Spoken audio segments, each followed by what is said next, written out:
নাই গো ধরায়, এতিম নবী নাই গো ধরায়, কার লেগে বেঁচে থাকবে যার লাগিয়া তামাম জাহান আল্লাহ বানাইছে। এবার চোখের পানি ফেলাইয়া কাঁদবা। আমি জানি নাই মাজমার মধ্যে কার জানো মা নাই গো, কার জানো জনম দুঃখিনী মা। এই গ্রামে যখন স্কুল কলেজের থেকে প্রবাস থেকে বাবা তুমি বিদেশ থেকে আসতা, রাস্তার পাশে একটা মাত্র কাজের বুয়া দাঁড়ায় অপেক্ষা করতো বাবা। এই যে তোমাদের প্রধান অতিথি বললো আমার মা হারা বাবারা, আগে যখন প্রবাস থেকে আসতো মা লাকেশটা খুলতো আর দুই নয়নে পানি দিয়ে আনন্দ চিত্তে মা কত খুশি হইতো। আজকে লাকেশ লয়া ঠিকই দেশে আসে, লাকেশটা দেখার মতো ওই দরদি নাই গো বাবা।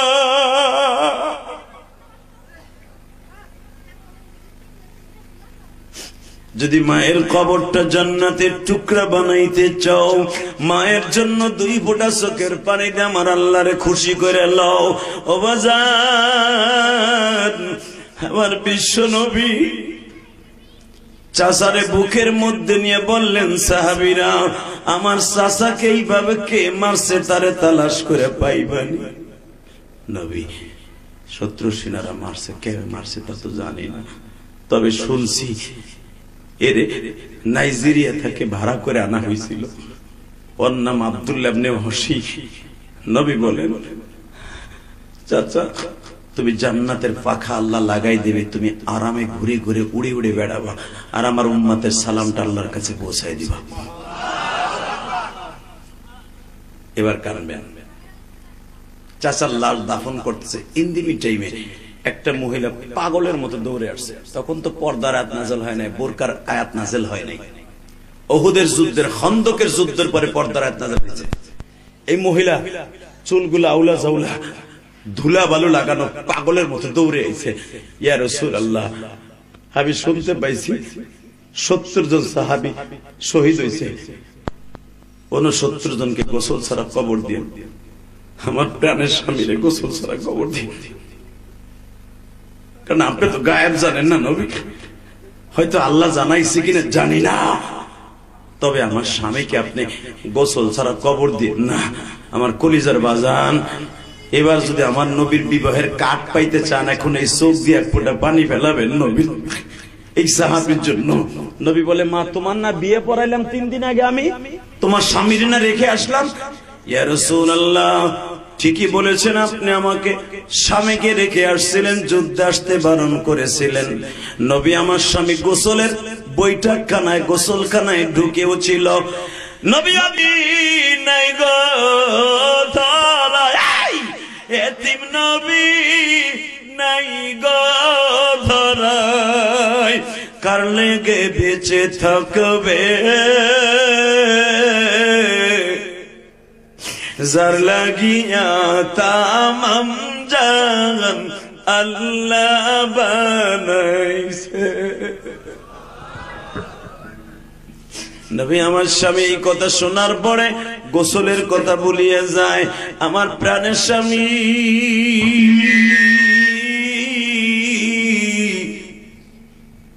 গোসলের কথা ভুলে যাওয়ার কারণে আমি স্বামীর মাজাটা শক্ত করে ধরছিলাম। নবী আমারে ধাক্কা মেরে ফেলে বলেছিল, বিবি রে আমি কার জন্য গোসল করব? আমার এতিম নবী বলে দুনিয়ায় নাই গো। দেখা হবে কিয়ামতের মাঠে। নবী আমি অনেক জায়গায় খুঁজছি, আমরা 700 সাহাবী নিয়ে আসছিলেন, তার ভিতরে আমি দেখতেছি 630 জন বেঁচে আছে, অবশ্য 70 জন মারা গেছে। হুজুর এই 670 জনের ভিতরে আমার স্বামী নাই, 70 জন যারা মারা গেছে এদের মধ্যেও নাই। 630 জনের মধ্যেও দেখি না, 70 জন শহীদ আছে তাদের মধ্যেও দেখি না। অবশ্যই আমার স্বামী শহীদ হয়ে গেছে। নবী গো, আমার স্বামী না পাক তারে গোসল ছাড়া কবর দিন না। আমার নবী বললেন, সাহাবীরা, আমার হানজালা লাশ তালাশ করে বের কর। এবার আওয়াজ দিয়েন যে হানজালার কবরটা আপনারা উহুদের মাঠে দেখেন, কিয়ামতের মাঠে এই হানজালাও থাকবে ওই বিয়ের বরযাত্রী। ওই বিয়ের কার্ড বিতরণ করবে হানজালা। আল্লাহু আকবার, আল্লাহু আকবার জোরে বলতে হবে। কারণ হানজালা বিয়ে করার 3 দিন পরে স্ত্রীর সুখ কি এটা পায় নাই। কিয়ামতের মাঠে আল্লাহ 70 জন বিবির সাথে বিয়ে দিয়া হানজালাকে বিবির শখ আল্লাহ মিটাবে। জোরে জোরে জোরে জোরে জোরে জোরে জোরে। যুবক, তোর পাও ধরছি, আজকে ময়দানটা ছেড়ে কেউ যাইস না। ইলিয়াস রহমান জিহাদিকে ইচ্ছা করলে আনতে পারবি না। আমাকে আনার জন্য যেই আলেমটা বেশি কষ্ট করেছে, আপনারা তো দাওয়াত দিয়েছেন, টাকা দিয়েছেন, শেষ। আমাকে আনার জন্য, উপস্থিত করার জন্য মাওলানা তোফাজ্জল হোসেন যেই পরিমাণ কষ্ট করেছে, আজকে সারা দিন সে রাত্রে ঘুমাই নাই বিদায়, বর্ডারের কাছে মাহফিল ছিল, একটু ঘুমাইছি গাড়ির মধ্যে। সারা রাত আমি ড্রাইভার, আমার খাদেম ঘুমাই নাই, ঘুমাইছি। ওই ফাঁকে বেড়ায় মনে হয় 50টা ফোন দিছে, ওর মাথার গিল হয়ে গেছে। কারণ যে দাওয়াতে মধ্যম থাকে তার অনেক টেনশন থাকে। এই জন্য আমি বলবো, মধ্যম হয়ে আমাদের মতো বক্তা দাওয়াত দিবেন না। এই মুসলমানের পোলা, এবার আমি দেখবো কার কার চোখে নবীর ইশকের পানি আছে। আমি কসম করে কোরআন শরীফ হাতে নিয়ে বললাম, যারা নবীর ইশকের আগুন দিয়ে কলিজা পোড়াইয়া চোখ দিয়ে বাইর করে দিবেন, ওই মানুষটা হাসতে হাসতে কবরের নবীর সাথে, রওজার সাথে একটা যোগাযোগ হয়ে যাবে। দুনিয়া থাকার জায়গা না বাবা, বাহাদুরি করে কোনো লাভ নাই। একটু কষ্ট করে সাফাসাফি করে দেখেন তো এক ফোঁটা পানি আসে কি। যারে না বানাইলে আল্লাহ কিচ্ছু বানাইতো না। আজকে সেই মানুষটা বলতেছে, দেখো তো সাহাবীরা, আলী দেখতো আমার হানজালা কই।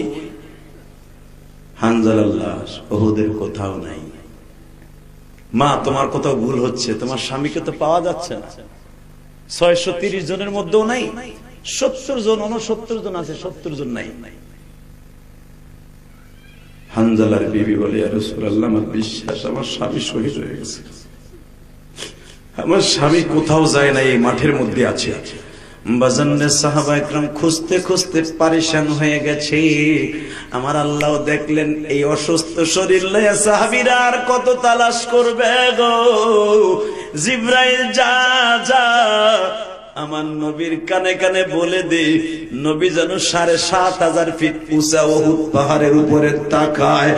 আমি আল্লাহ হাজার হাজার ফেরেশতা দিয়ে আমার হানজালারে জান্নাতের পানি দিয়া গোসল দিতাছি, আমার হানজালারে গোসল দিতাছি।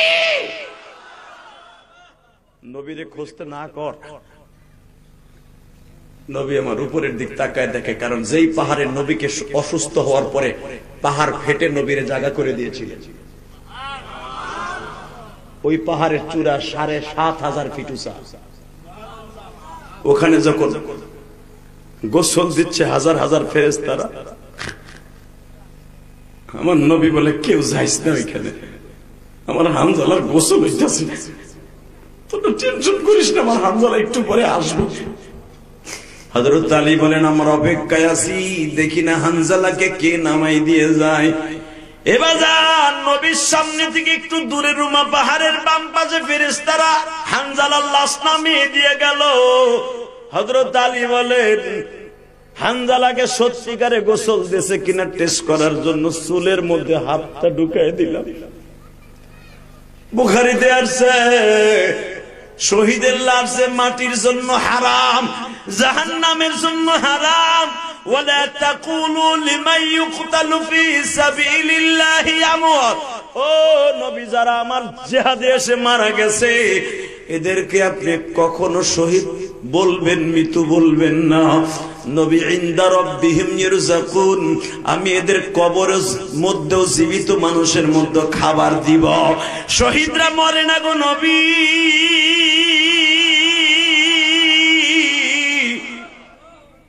ওই মরণটাই মরতে চাই, যেই মরণ মরলে কবরে টেনশন নাই। কথা ঠিক না বে ঠিক? দীপ্তকণ্ঠ আওয়াজ দিতে হবে, টাঙ্গাইলের যুবক, হানজালা বিবাহ রেখে বিবাহর বধূকে রেখে বিশ্বনবীর জন্য জীবন দিতে পারে, এই টাঙ্গাইল দেলদুয়ার থানায় আজকে 19 নভেম্বর উলামায়ে কেরাম আওয়াজ দিবে, মাহফিল কমিটি আওয়াজ দিবে। আমার নবীকে যদি কেউ ইন্ডিকেট করে কথা কয়, নবীকে কেউ গালি দেয়, ওরে জায়গায় পিটে ফেলবো, জায়গায় পিটে ফেলবো। কে কে রাজি আছো? আল্লাহকে দু হাত তুলে দেখায় দাও।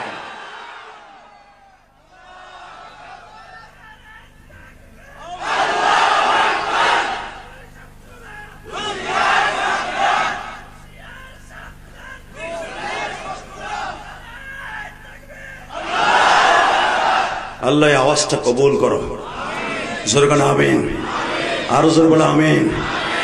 হযরত আলী বলেন, আমি মাথার ভিতরে হাত দিলাম, আমার পুরা মাথা চুলের পানিতে আমার হাতটা ভিজা, এবং হানজালার শরীর থেকে এমন ঘেরান আসতেছিল পৃথিবীর কাউকে বোঝানো যাবে না। আমি আলী যেই হাত দিয়ে তার চুলে স্পর্শ করেছিলাম, মৃত্যুর আগ পর্যন্ত আমার এই হাতে কোনোদিন দুর্গন্ধ হয় নাই। আমি উটের গোবরও ধরতাম, ইস্তেঞ্জা করার পরে পানিও খরচ করতাম, পায়খানা প্রস্রাব করার পরে পানি খরচ করতাম। আমার মৃত্যুর আগ পর্যন্ত কোনোদিন আমার হাতে দুর্গন্ধ হয় নাই। আল্লাহু আকবার জোরে বলতে পারলেন?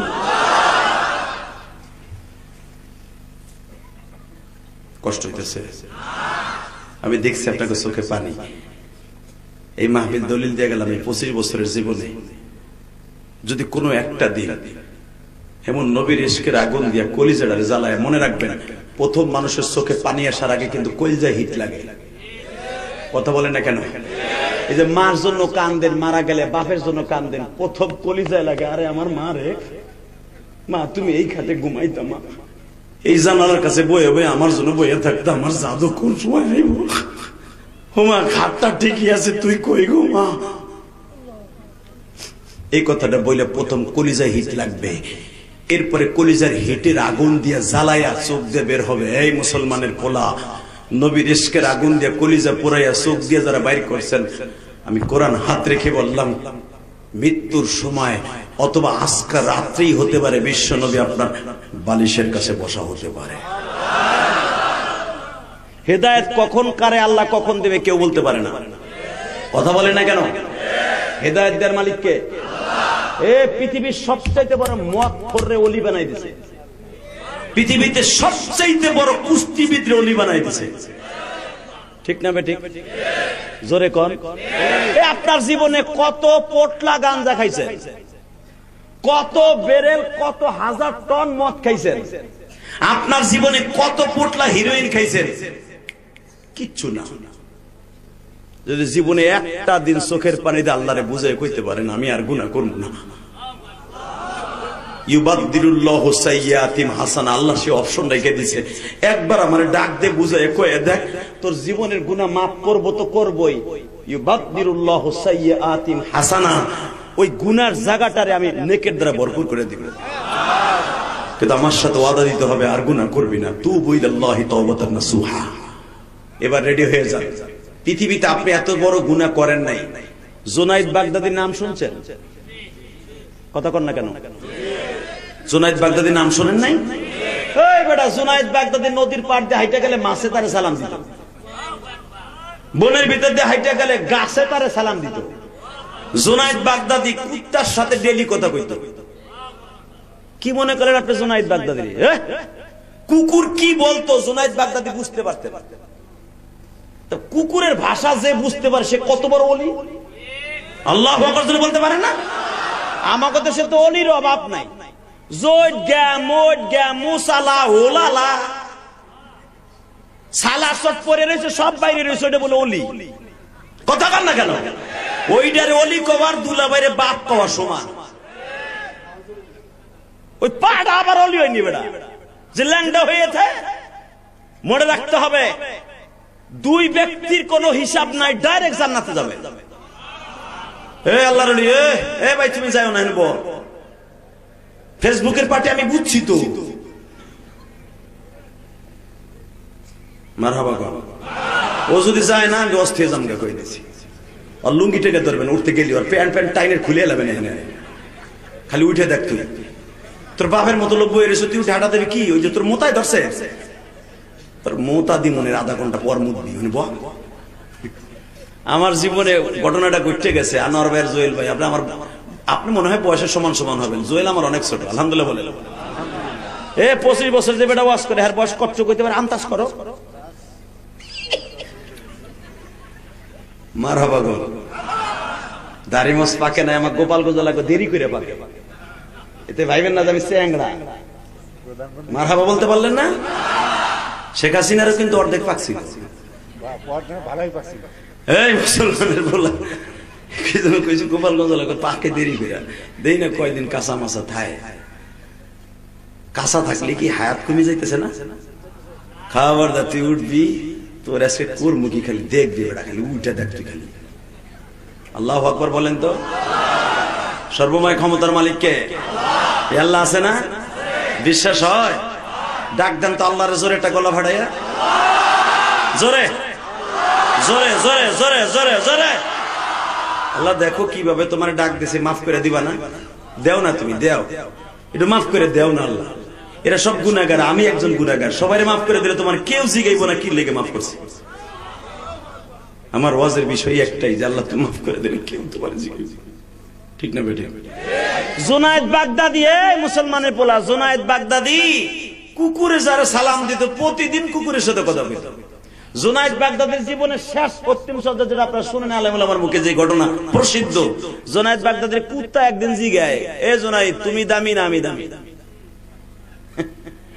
গু খাওয়া কুত্তায় জিগায় যে ডেইলি সকালবেলা লাঞ্চ করে আপনার পোলার পায়খানা দিয়া, আপনার নাতির জিলাপি বানালো পায়খানা দিয়া ডিনার করে। কথা কর না কেন? জোরে কর। সেই কুকুরে জুনায়েদ বাগদাদির জিজ্ঞেস করে তুমি ভালো না আমি ভালো? জুনায়েদ বাগদাদি কয় দেখ আপাতত কইতে পারতাছি না, আমি মরার পরে কইতে পারবো, আমি আর ওয়াজ করব না। না, আওয়াজ না দিলে ওয়াজ হবে না। আল্লাহু আকবার কইতে হবে। যেটা কইলে সওয়াব হয়, জি কইলে তো চাইরে না সওয়াব নাই, যেটা কইলে সওয়াব আছে ওইটা আবার কইবেন। রেডি? হে রাখা বইলে আন্তাজ আসছে না বেটা, তুমি ভালো না আমি ভালো? জুনায়েদ বাগদাদি থেকে এখন বলতে পারতাছি না আমি ভালো না তুই ভালো, মরার পরে বলতে পারবো। তো আমি যদি তোর আগে মারা যাই তাহলে আমার কাফনের কাপড়ের কাছে যে জিজ্ঞেস করবে জুনায়েদ প্রশ্নের উত্তর তো দিয়ে গেলি না। আর যদি তুই আমার আগে মারা যাস তাহলে তো আমি বলতে পারলাম না, তুই আমার মাফ করে দিস। আল্লাহর কুদরত, ওই কুত্তাটা রেহি গাইতেছে কে? হ্যাঁ, জুনায়েদ বাগদাদির দুনিয়ার জীবনের শেষ সময়। জুনায়েদ বাগদাদির হাজার হাজার মুরিদ বাগদাদে ইরাকে, তাকে নিয়ে যখন কাফনদারে পরাইয়া কবরস্থানে লয়ে যাবে, জানাজা কমপ্লিট হয়ে গেছে, জুনায়েদ আবার বলে গেছিলেন আমারে কবরে নেওয়ার আগে একটা কুত্তা আইব, আমার বিশ্বাস পরে চান্স দিবি আমার সাথে কথা বলার। তাহলে বোঝা গেল ওলিরা মরে না, খাঁটি ওলিরা মরে না, আল্লাহর পাগলটা মরে না, ঠিক না বেটে? শহীদরা মরে না, নবীরা মরে না।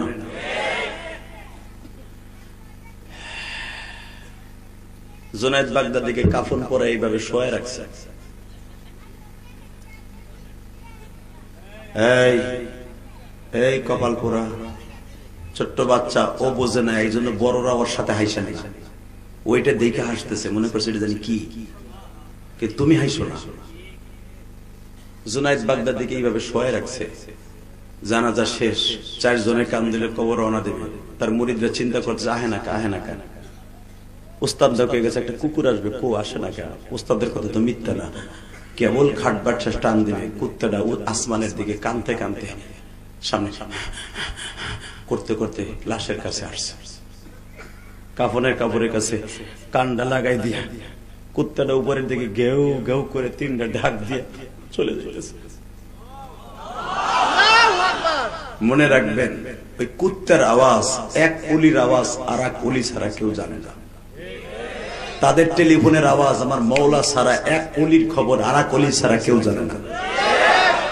কুকুর যখন যাইতেছে গেউ গেউ করে কানতে কানতে চিল্লাইতে চিল্লাইতে রাতের অন্ধকারে তার খাস মুরিদ স্বপ্নে দেখে জুনাইদ বাগদাদি ওই কুকুরের জবাবের স্বপ্নে দেখাইতেছে। কুকুরকে আমি কি বলেছিলাম জানো সানোয়ার? কুকুর আমাকে জিজ্ঞেস করছিল, তুমি তো বলে গেলে না তুমি ভালো না আমি ভালো। আনোয়ার স্বপ্নের ভিতরে বলে, শেখ আপনি তো আমাদের কাছে বলে গেলেন।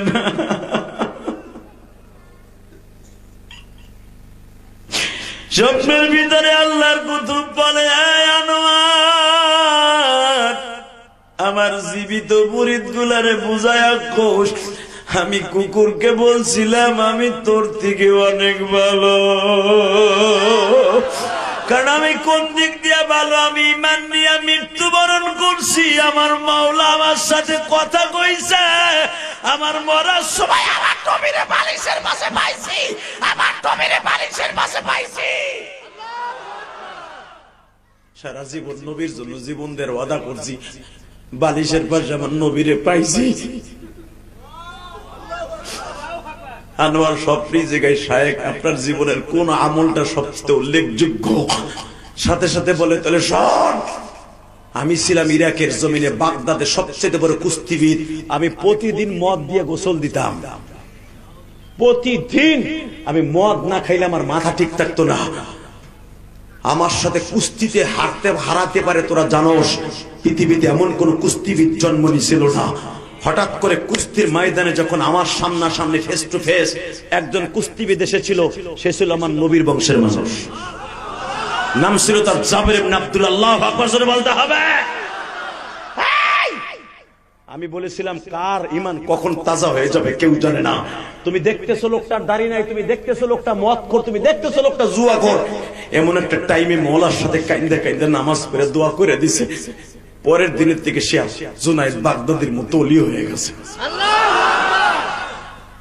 হতে পারে না? রেডি? নিয়ত আছে তো? আরে জুনাইদ বাগদাদি বলে, বাগদাদ শহরে কুস্তির প্রতিযোগিতা আরম্ভ হয়ে গেল। দরখাস্ত জমা হইতাছে গো, জুনাইদকে এই বছর যে কুস্তির প্রতিযোগিতায় হারাইতে পারবে 1000 স্বর্ণের দিনার পাবে। এই জামানার বেড়ায় বাবারে 5 কোটি টাকা। আরে জোরে কম জানা মিয়া, স্বর্ণের দিনার প্রায় 5 কোটি টাকার সম্পদ, স্বর্ণের দিনার। জুনাইদ বাগদাদি এগেনস্টে যে জুনাইদকে হারাইতে পারবে এত টাকার পুরস্কার পাবে। বাজান রাসূলের বংশের থেকে জাবের ইবনে আব্দুল্লাহ ইরাকের জমিনে আসছে। সালমান পার্কের ভিতরে আগামী কালকে কুস্তি লাগবে। জুনাইদ বাগদাদির সামনাসামনি হাজির হয়েছে। জুনাইদ জাবের ইবনে আব্দুল্লাহরে দেখকে বলে, তোমার নাম কি? আমার নাম জাবের ইবনে আব্দুল্লাহ কুরাইশি। কুরাইশি? তোমার শরীরে নাই 40 কেজি ওজন, আর আমার একটা 2টা রানে আছে বেটা 48 কেজি ওজন। তোর রানের ভিতর সিবাদি একটা জাতা দিলে তুই মরে যাবি। তুই কি জানোস আমার একটা ঘুষির ওজন কত? একটা ঘুষি, আমার একটা ঘুষির ওজন 8.5 মণ। 8.5 মণ পাথর দিয়ে যে ওয়াল ঘুষা দিয়ে গুতা দিয়ে ভাঙে, ওইটা আমি ঘুষা দিয়ে ভাঙি।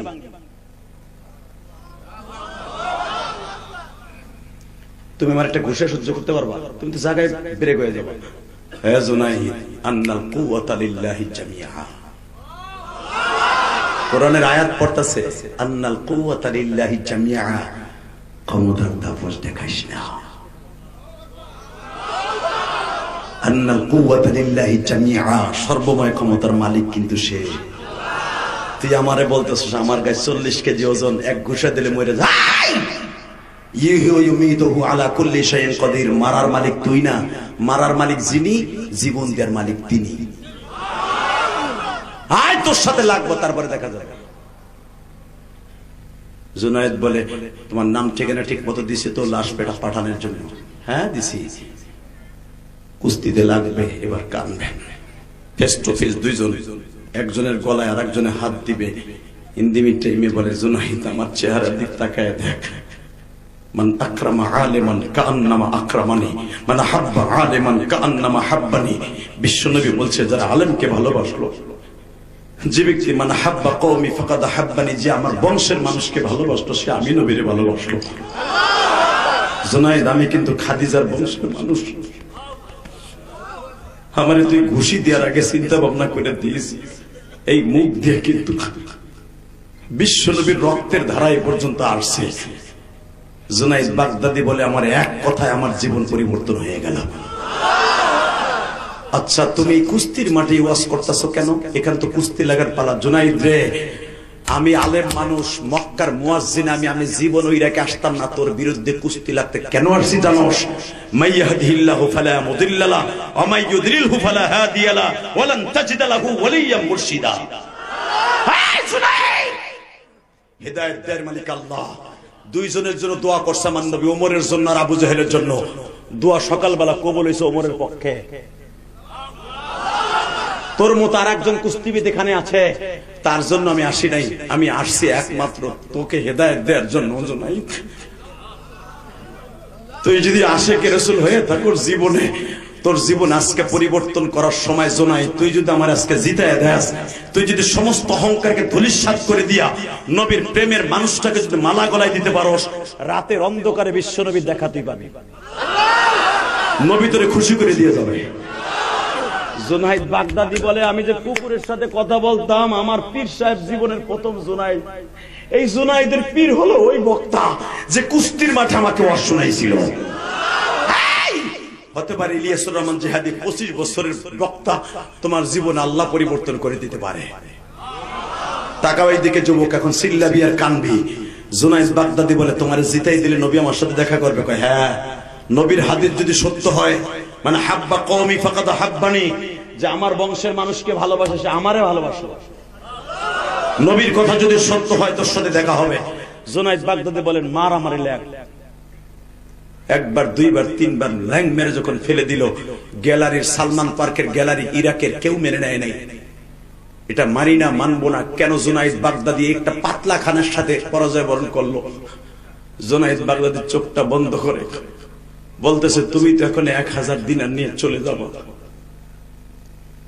আমার এই 32 বছর বয়সের জীবনে কোনোদিন আমার কেউ জমিনে পিঠ ঠেকাইতে পারে নাই, তুমি আমার পরাজয় বরণ করে পুরস্কার লয়ে গেল। যাইবার সময় আমার কিছু দিয়ে দেবো না। বাজান দেবার চিল্লাবার কান্না যুবা,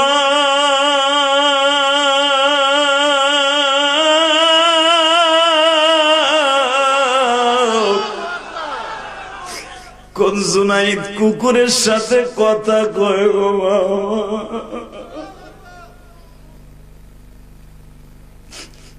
জুনাইদ বাগদাদির ওই যে পীর জাবের ইবনে আব্দুল্লাহ কুরাইশি মুখের লালা দিয়ে শাহাদাত আঙ্গুল দিয়ে লিখে গেল, নবী গো আপনার ওয়ারাসাতুল আম্বিয়ারে ভালোবাসা এত বড় গেলানি, এত বড় অপমানের গেলানি ইরাকের জমিনে বরণ করলো। আজ পর্যন্ত 8 বছর পর্যন্ত কুস্তি হয়, কোনদিন জুনাইদের পিঠকে কেউ ঠেকাইতে পারে নাই। আমি মাত্র 2টা পরিচয় দিয়ে আমার সমস্ত ক্ষোভ আর রাগরে তুলি শেষ করে দিয়া আরে আমি হিদায়াতের মালা গলায় দিয়ে গেলাম গো নবী। ওর সাথে কিন্তু রাতে দেখা করতে ভুল করেন না, দেখা করতে ভুল করেন না, দেখা করতে ভুল করেন না।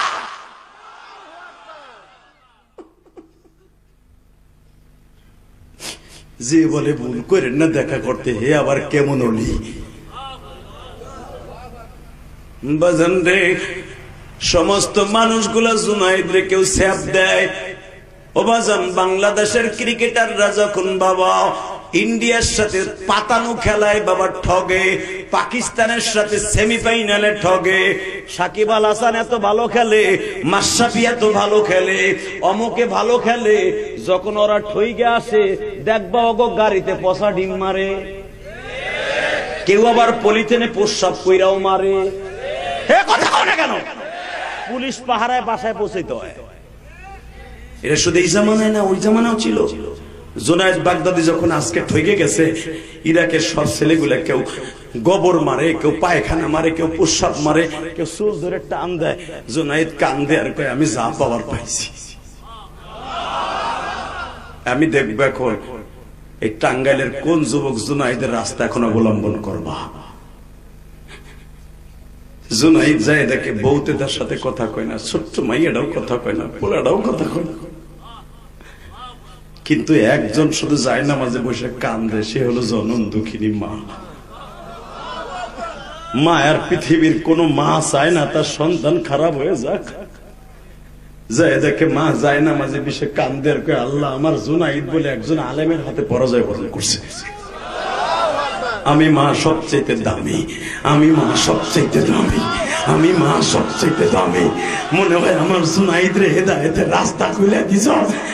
যুবক তুই জানোস না, তুই যখন নেশা ছাইড়ে দিয়ে নামাজ ধরস, তোর মার মতো খুশি আর কেউ হয় না।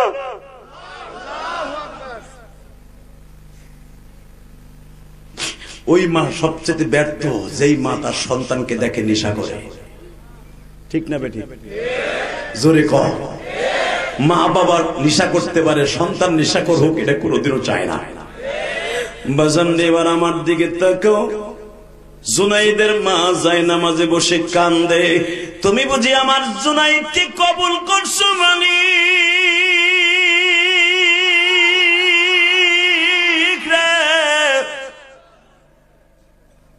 জুনাইদ বাগদাদি রাতের অন্ধকারে মার কপালে চুমা দিয়ে ঘুমায়।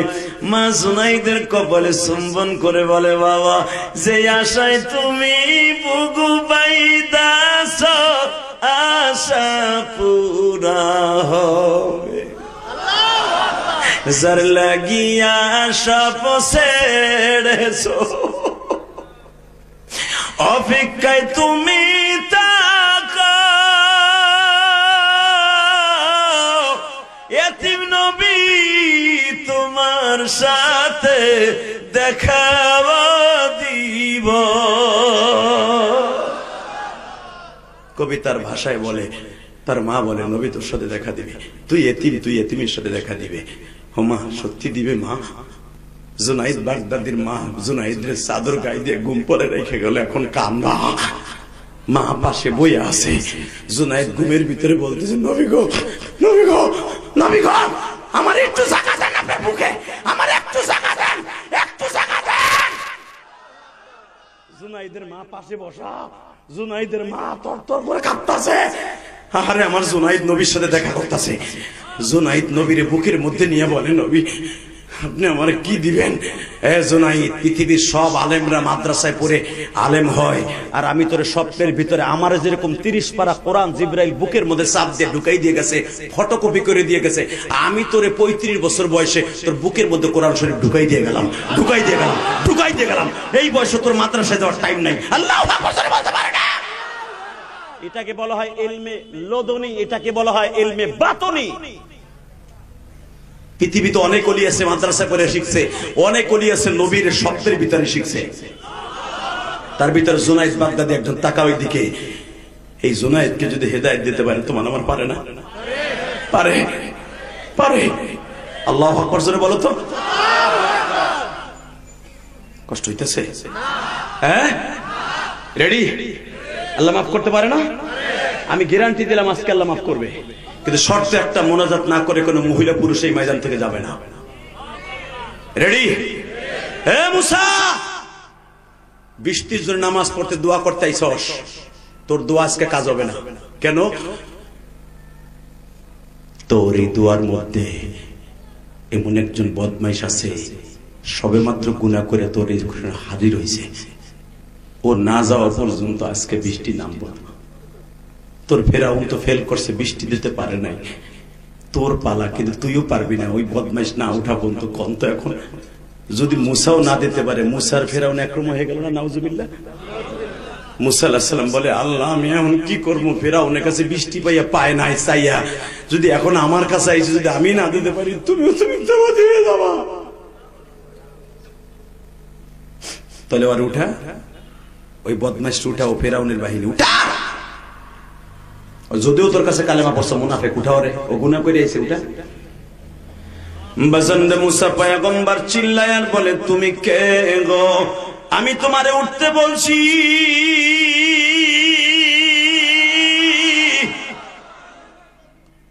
ওঠ ওঠ ওঠ আব্দুল্লাহ, ওঠ। কোন আব্দুল্লাহ? একটু আগে গুনাহ করে আসছস, আল্লাহ আমাকে বলে দিছে, ইনফরমেশন দিছে, যদি না উঠোস এই হাজার হাজার মানুষের হক তুই নষ্ট করবি, আমি তোরে মাইরে ফেলাবো। একটু পরে ছবি কিন্তু আল্লাহ ঠিকই আমার কাছে পাঠাবে। যুবক তোর পাও ধরছি, এখন তুই এখন কাঁদবি। যেই যুবক এখন আল্লাহর সাথে প্রেম করবে, ওর থেকে তোর দাম কোটি কোটি কোটি গুণ বেশি। কারণ শেষ হলো মুসা নবীর উম্মত, আর তুই আর আমি হলাম আমার প্রিয় হাবিব মুহাম্মদের উম্মত। বাজানরে যখন বারবার বলতেছে তুই উঠবি কিনা তাই বল, যখন ওঠে না বাজান 5 মিনিট পর্যন্ত মুসা বললেন, তোর পাও দুইটা ধরছি, উঠ, তোর জন্য আজকে বৃষ্টি বন্ধ হয়ে যাবে, আমার আল্লাহর সাথে চ্যালেঞ্জ ফেরাউনের মতো হয়ে যাবে, আমি তোরে বলছি ওঠ রে, ওঠ, তুই ওঠ আব্দুল্লাহ, ওঠ। বাজান যাবেন প্রসব খানা? কষ্ট হইতেছে বাবা? জি, দাঁড়ান দাঁড়ান, কষ্ট হইতেছে না বাবা? জি বুঝছি বাবা, তো আপনি স্টেজে আসেন, শোনা কি, যদি আপনার চেয়ারে বসা লাগে আসেন, আসেন বাবা, আমি দেখতেছি। আরে আপনি তো আমার বাবার সাথে বেশি বয়স।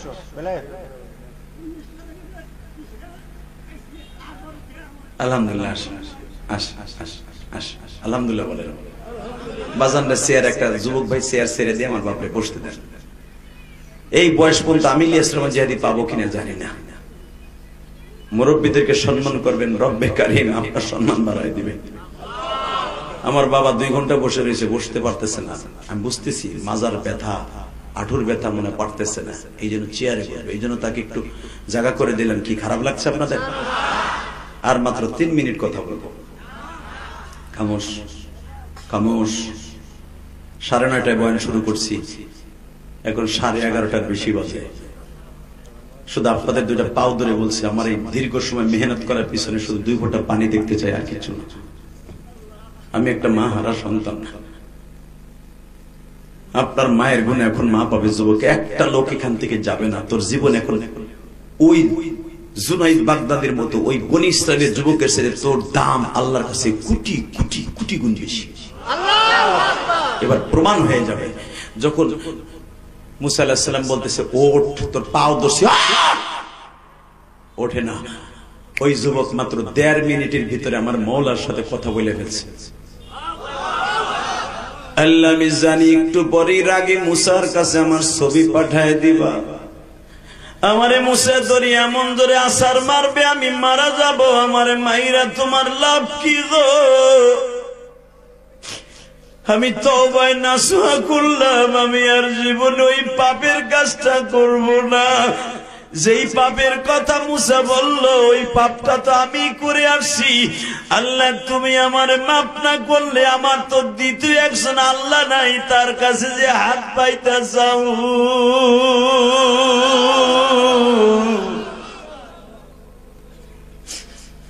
বাজানদের চোখের পানি দিয়ে অবিচরাতে লোকটা কান্তাছে।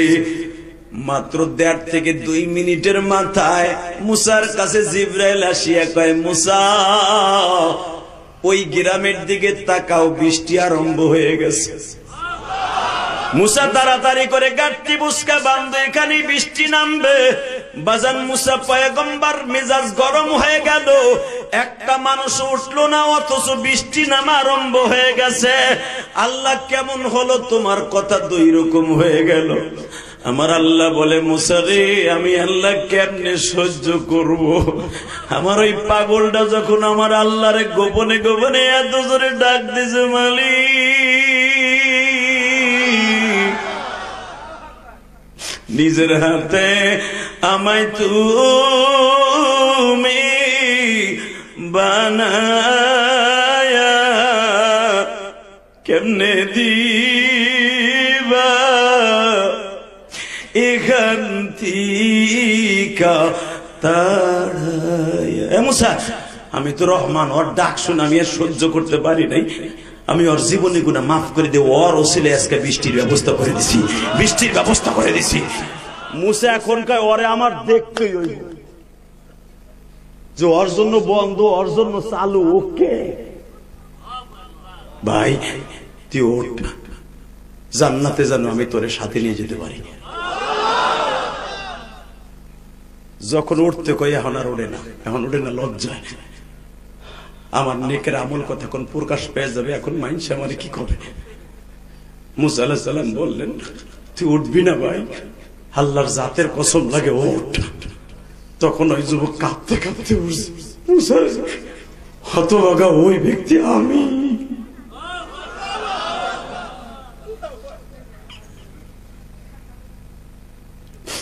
ভাই তুই কি দিয়ে তওবা করছিলি?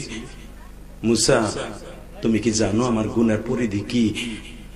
আমি একটু আগে আমার মায়ের বৈক্যাই মাজমায় আইছিলাম। আমি এই মাজমার থেকে বলছি, আমি যাই আমার মার পাও ধরে কানবো, আল্লাহ তুমি মাফ করে দেখো আমারে আমি কি করি। আমি তওবায় নাসুয়া করে ফেলেছি মুসা। আমি তোমার সাথে পরে কথা বলবো, আগে আমার মার কাছে যাই মুসা। আমি আমার মার কাছে যাই, আমার মার কাছে যাই, আমার মার কাছে যাই। যাই দেখে মা সেজদায় বইয়া কাঁদে, কারণ মায়ের ঠিক করে দিছে আল্লাহ তোর ছেলের আমি মাফ করছি, এখন তুইও মাফ কর, তুইও মাফ কর। ভাই তোর পাও দুইটা ধরছি, পৃথিবীতে যদি কাউরে মা মাফ করে দেয় ওর মতো অলি আর কেউ নাই। যদি পৃথিবীতে কেউ বাপ মাফ করে দেয় ওর মতো আব্দুল কাদের জিলানী আর কেউ নাই। আমি ইলিয়াস রহমান জিহাদি 12 বছর বয়সে মা হারাইছি। মা কইয়া পরাণ ভরে ডাকতে পারি নাই। তোমরা যারা ইউটিউবে আমার ওয়াজ শুনছো, ওই যে একজন মিডিয়ার লোক, ওরে আমি চিনিও না। ও আমি এখানে আসার আগে আমার মসজিদের টাকা হাদিয়া দিয়ে আসছে। আলহামদুলিল্লাহ বলতে পারলেন না? বাজান আমার যখন 12 বছর বয়স, তখন আমার মা দুঃখিনী বলছিল, ইলিয়াস রে আমি জানি তুই একদিন টাকার মালিক হবি। তাহলে বোঝা গেল পৃথিবীর সবচেয়ে বড় পীর, সবচেয়ে বড় ডাক্তার, আধ্যাত্মিক নেতা হলো মা। যে চেহারার দিকে তাকায় বলতে পারে তোমার পেটে ভাত আছে না নাই, যা কোনো ডাক্তার বলতে পারে না। কথা বলো না কেন? আমার মা আমার পীর আমারে বলছিল, ইলিয়াস তুই একদিন টাকার মালিক হবি, কিন্তু আমি মাথা কম না। কিন্তু তুই আল্লাহরে খুশি করার লাগে একটা মসজিদ বানাবি, আমি মাল লাগে একটা এতিমখানা বানাবি। ওই তোফাজ্জল ভাই আমার বাড়ি গেছে, জিজ্ঞেস করে দেখবা। আমি ইলিয়াস রহমান জিহাদি 4 কোটি টাকা খরচ করে একটা মসজিদ বানাইছি কেরানীগঞ্জ। তোমরা সবাই জানো আমার পরিচয়। আমি জীবনে বিগত সরকারের কত এমপি মন্ত্রী ছিল, তারা জানতো আমি তাদের বিরোধী না। আমি বাংলাদেশে কোন দলের বিরোধী না, আমি কোন দল করি না। কিন্তু কোরআনের বিরুদ্ধে যারা কথা বলবো ওদের বিরুদ্ধে আমি আছি। এই মুসলমানের পোলা, আমি কোন এমপি মন্ত্রীর কাছে যে 10টা টাকা নিয়ে আমি মসজিদ করি নাই। শুধু আপনাদের মতো গরিবের টাকা দিয়ে, আমার এই রক্ত পানি করা পয়সা দিয়ে মসজিদ করছি। 2 তলা আমি কমপ্লিট করেছি, আমার বাড়ির চাইতে সুন্দর করছে মসজিদ। 3 তলার কাজ চলতেছে, 5 তলা করে আমি কবরে যাব। আলহামদুলিল্লাহ বলেন। আমার জীবন আর কোনো আশা নাই, শুধু একটা কথা বলে দিয়ে যাবো, দূর মেয়ে সরো। আমি কি আমার লেগে করতেছি নাকি ঘোড়ার ডিমের ফেসাল পড়ো? আমি শুরুতেই বলছিলাম ওয়াজ দাওয়াত দেওয়ার সময় আমার মন মতো আমার কথা বলতে দিবা। আলহামদুলিল্লাহ বলেন। একমাত্র এই গজবের কারণে আমি ওয়াজে আসতে চাই না কোন মাদ্রাসার প্রোগ্রামে, জানেন না? আমি তো জানি এরা কি চাইবে, ওরা কি ঘোড়ার ডিম চাইবো, তার থেকে বেশি দিব আমার আল্লাহ। কথা বলেন না কেন? আমি এই যে মাদ্রাসা মসজিদ করছি, জিজ্ঞেস করতে পারেন কোরআন ধরে বলছি, আমি জীবনে কারো কাছে বলিনি আমার 1 বস্তা সিমেন্ট দেন। আমি জানি আমি বান্দার কাছে চাবো, আমি আল্লাহর কাছে চাবো। 4 কোটি টাকা বাড়ির ধারে কথা না মিয়া, এই যে নাক কাছে জিজ্ঞেস করবা, যদি 100 টাকার বান্ডিল হয় তুমি 10 বইয়ে দান বইয়ে নিয়ে যাইতে পারবা না তোমার বাড়িতে। 4 কোটি টাকা বাড়ির ধারে কথা না, এই স্যাপ দিয়ে গুইনা গুইনা আল্লাহর ঘর করছি, একটু জ্বালা পড়ে নাই ভিতরে, আল্লাহর জাতের কসম করে বললাম। কারণ কি জানো? ওটা আমি যা করছি কোটি কোটি টাকা দিয়ে জায়গা কিনা, এটা করছি আকাম। আর বাড়ি গাড়ি যা করছি টাউনে ওটা হলো আকাম, এইটা হলো কাম। আর যা করছি ওগুলো আকাম। এই যে মাদ্রাসা যারা করছে এরা করছে কাম, আর বাড়িঘর যা করছে ওটা হলো আকাম। কথা বলো না কেন? আমার নবী যদি ইচ্ছা করতেন স্বর্ণের খাটে ঘুমাইতে পারতেন কিনা? স্বর্ণ দিয়ে বাড়ি করতে পারতেন কিনা? কিন্তু নবীর যুগ আর এখনের যুগে এক না। যদি আমাদের এখন টাকা পয়সা হয়, বাড়ি গাড়ি না করলেও কবে এটা কিপটা করে কিপটা। এই জন্য এই যুগ আর নবীর যুগ এক না। এখন করতে হবে, কিন্তু ওই ঘর করব না যেই ঘরের ভিতরে আমার আল্লাহ আল্লাহ রসুল থাকবে না, যেই ঘরের মধ্যে ছবি দিয়ে ভরা থাকবে না, ওই ঘর আমি করি না। আল্লাহু আকবার জোরে বলতে পারো না? আমি ইলিয়াস রহমান জিহাদির জনম দক্ষিণে মায়ের দোয়া নিয়া মসজিদ করেছি, মাদ্রাসা করেছি। আমি কাউকে বলি নাই, কোন এমপি মন্ত্রীকে বলি। কত এমপি মন্ত্রী মেয়ে আমাকে বাসায় বইয়ে থাকতে দাওয়াতের লেগে, জীবনে কোনোদিন বলি নাই 10 টাকা আমার মসজিদে দিয়ে যান। হ্যাঁ, আমি ওয়াজ করে রক্ত ঘাম ঝরানো, শীতের মধ্যে ঘাম ঝরানো পয়সা দিয়া আল্লাহর ঘর করছি একমাত্র একটা কারণে, এই কোরআন বুকি নিয়ে বলে গেলাম, কোরআন ধরে কেউ মিথ্যা কথা বলে না, জানো আমার মায়ের হক আমি আদায় করতে পারি।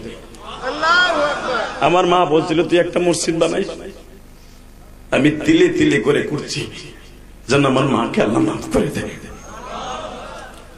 2011 সালে আমার বাবাকে নিয়ে আমি হজ করছি। আল্লাহ আমার 17 থেকে 18 বার মক্কা মদিনা নিছে। আমি কোন ট্রাভেলস এর মালিক না এবং কারো টাকায় আমি হজে যাই নাই, উমরায় যাই নাই। যখন ভান্ডা লাগে মানুষ সিঙ্গাপুর যায়, অস্ট্রেলিয়া যায়, কক্সবাজার যায়, আর আমি ঘুরতে যাই আল্লাহর রসুলের দেশে। আলেমুল আমার টাকা হলে ওইখানেই যায়, আর কোথাও যায় না। আলহামদুলিল্লাহ বলতে পারলেন না?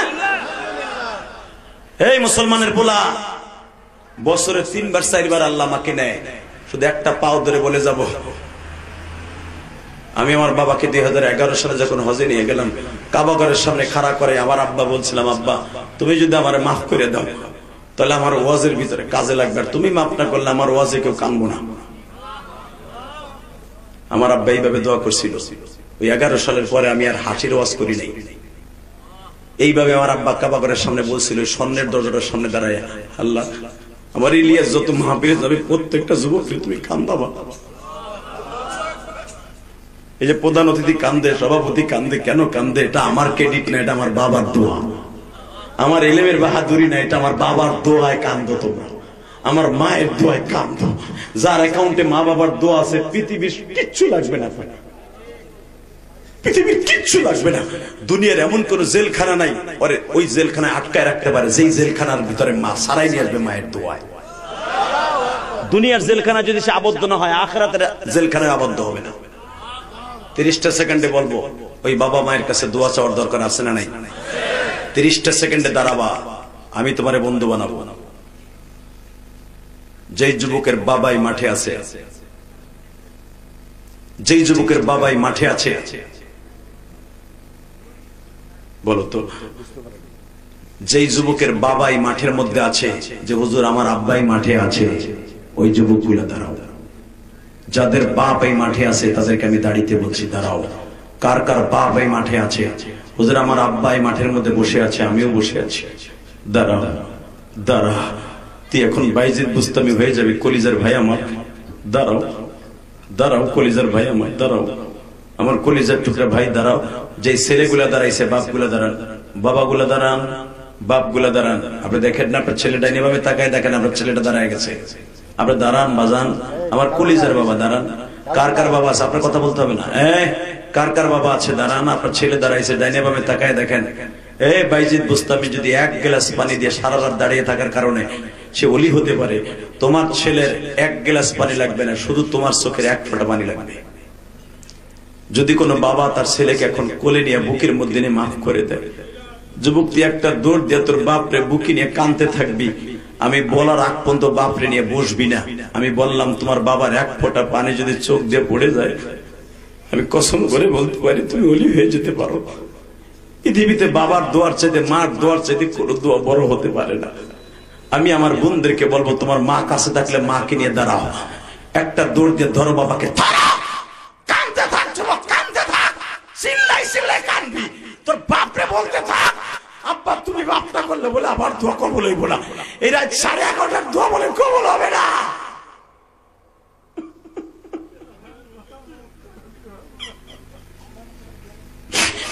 সারিস না রে কলিজার ভাই, বাবারে বুকে নিয়ে চিল্লাবার কান্দ। যাদের বাবাই মাঠের মধ্যে নাই, দুনিয়ায় নাই রে, তুমি কার কাছে মাপ চাইবা?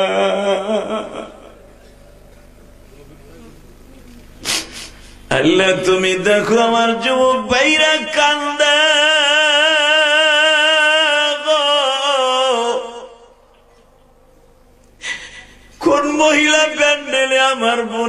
বাবারে কোলে করে কান্দে। কোন মা জানো তার মাকে বুকে নিয়ে কান্দে। আল্লাহ যুবক গুলার চোখের পানি কবুল করে এলো। যাদের বাবা নাই তারা তো বয়ে বয়ে কান্দে আর ভাবে যে আমার বাবা নাই। আল্লাহ 25 বছরের মাহফিলকে তুমি সমাপ্ত হয়ে দিবা। হয়তো এটাই কারো কারো জীবনের শেষ মাহফিল। আল্লাহ এদের জীবনের সব গুনাহ মাফ করে দাও, এদের সন্তানগুলোকে ওলি বানায় দাও। বস, যারাই বাবার কাছে মাফ চাইছে তারাই ওলি। বস,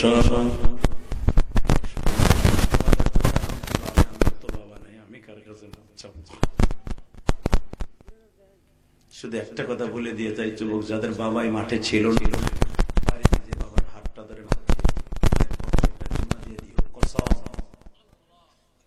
পৃথিবীর সব দোয়া বিফলে গেল, মা বাবার দোয়া বিফলে।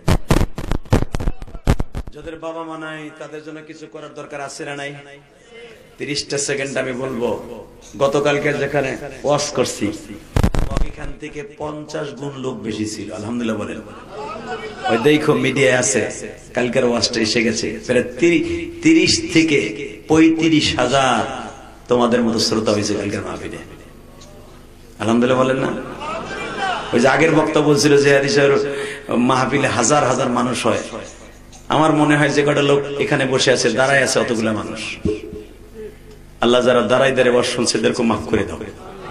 আল্লাহ, আমার ভাইরা 2 ঘন্টার উপরে দাঁড়ায় রয়েছে, আমি দেখছি।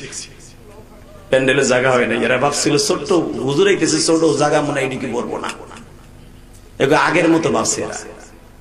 প্যান্ডেল আরো বড় করা উচিত ছিল। আরে মা বোনকে অন্য জায়গায় নিতাম। অতএব শুধু আপনাদের খেদমত আরজ করতে চাই, 2 ঘন্টার মেহনতে যাদের চোখ দিয়ে পানি পড়ছে, আমি জানি আপনার বাবার কবর আজাব আজকে মাফ হয়ে যাবে।